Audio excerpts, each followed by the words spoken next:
Ano ba yung nasa likod nitong utos na ito ng Kamara, Congressman?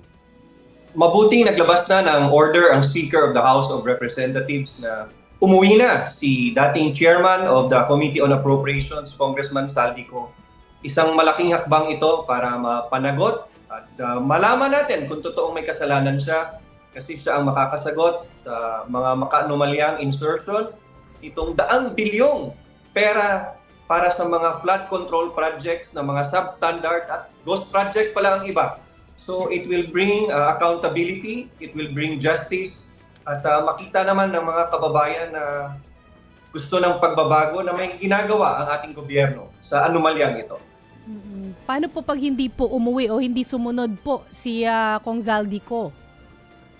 Ay, marami tayong paraan aside from requesting him. Ang Kongreso under the Ethics Committee, pwede siyang ipakasuhan within Congress. Ang Kongreso may Sergeant at Arms at may arrest power. Pwede din siyang ipa-extradite. We have many options under our legal system and under our parliamentary rules. Pero magandang kung wala siyang kasalanan, voluntaryo na lang siyang umuwi para mapakita niya kung anong nalalaman niya at marinig siya, personal ng mga tao, kung anong katotohanan behind this anomalous flood control budget. And sir, good evening po, si Maricel po ito. Once na bumalik Yes. po dito si Congressman Zaldico, ano po yung plano sa kanya? Saan po siya dadalhin? Automatic po ba na madedetain siya? Meron po ba tayong enough grounds for doing that? Or babalik siya sa bahay niya? Paano po ang magiging sistema? Maricel, malamang ipapatawag agad siya ng independent commission formed by the President and with the new leadership of the House of the Representatives. Dapat sundin namin na kung sinong miyembro ng Kamara de Representante ay dapat sumunod at magpakita sa independent commission.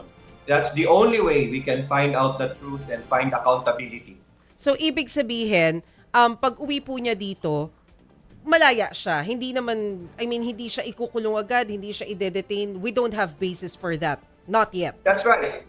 Habang wala ka namang contempt order requiring you to be detained, wala ka namang kaso requiring you to be arrested dahil wala namang warrant of arrest, malaya ka pa rin makakauwi at malaya siyang dumalo sa independent commission.